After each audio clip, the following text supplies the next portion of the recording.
Today I'm going to be painting a fabric chair, so if that's something you've been wanting to do yourself, stay tuned, keep watching, and I'll show you how. Some friends of ours gave us this chair for free, which I was so thankful for. They weren't needing it, so now we have this chair, and I love the design of the fabric. I'm just not a big fan of the yellow tone that it has. So I wanted to try something different and paint it, and I was really excited to see how this would turn out.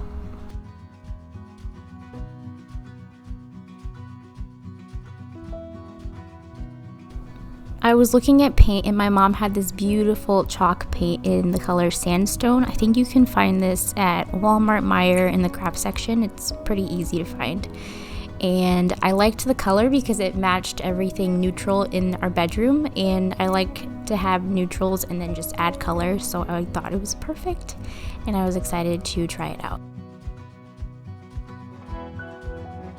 I did a lot of research before starting this project, and a lot of people add fabric softener to the water in the spray bottle, but you don't have to.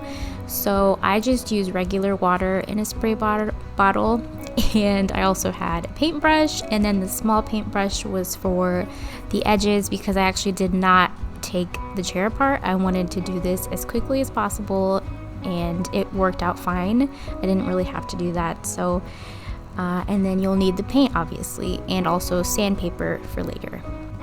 So you're going to have to use your spray bottle and really soak the fabric. It just has to be basically drenched in water before you paint. So I did this in sections. I just made sure the section I was painting was drenched in water, and it was making a mess, so that's why I have the rag with me.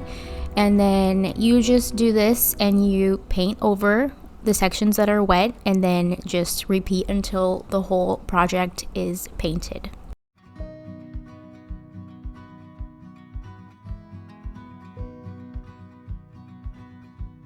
As I was painting it, I was a little worried because it looked like it was so thick, the paint, but then eventually it did soak through the fabric, and you did see the pattern more and more as I did this. And I actually was surprised at how much I enjoyed doing this. It was very calming, and I was very excited for the reveal as well. It was exciting to see that, hey, I did that.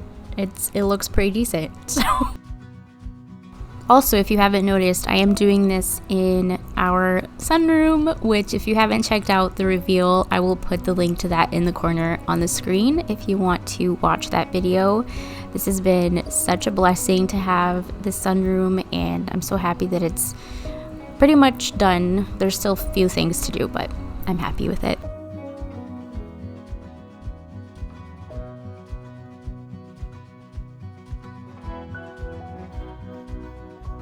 In this clip, you can kind of see how much water came down when I sprayed. I did have some washcloths kind of catching it as it fell down so it wouldn't drench the floor.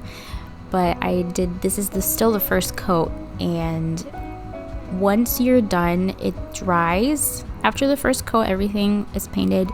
You do want to sand the fabric very lightly with a 220 grit sandpaper. I actually didn't do that. This is when it dried the next day. I left it out in like 80-degree weather. And you can sand before repeating the steps, drenching it and then painting over it, or like I did, I just waited until I was done with the second coat of paint, and then after that I ended up sanding it down. Okay, so I brought the chair inside because it was raining yesterday, and this is after 2 coats of paint, and I'm actually loving that you can see the pattern through, and it is a little rough. Like, you're supposed to sand in between the coats, but I didn't do that. I'm gonna do that right now, and just like very lightly sand. And then after that, you're supposed to put a top coat on it, and I think I'm gonna do 2 coats of the top coat. As I said, I did use a 220 grit, and you could really tell a difference. You just very lightly sand it. You don't have to go crazy. and you can really tell the difference once you feel it afterwards, and the rough parts as well. It's a huge difference.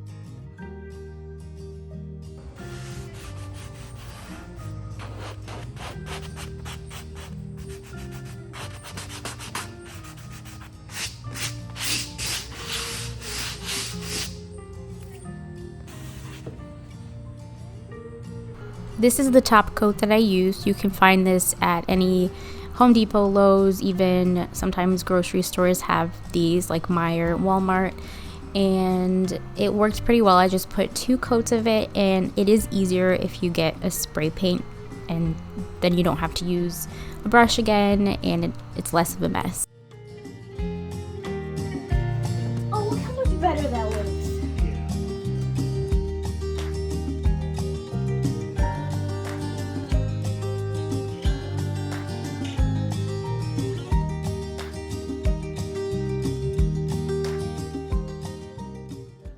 I love how the chair turned out because you can still see the print, and I like that a lot. And we probably won't be sitting on this chair, so that's why I decided to paint it, because I have heard that sometimes it just doesn't work very well when you paint like cushion chairs, and these have the springs inside, so they do go pretty low when you sit on them, and I think it kind of like destroys the fabric after you paint it. So I really like how it turned out because it matches everything else. And I decided to leave the legs the same color, the color it was, because as you can see, it kind of matches the yellow tones in the rug. And I thought that, you know, the least amount of work I can do on this project, the better. And I think it really worked out well. Eventually, I'm gonna show you guys the rest of this bedroom, and I do have to put some wall art here and just a lot to do in this room. So I will show you once everything is done, but I really like how this turned out, and I'm excited I'm thinking about putting like a little round coffee table or side table here.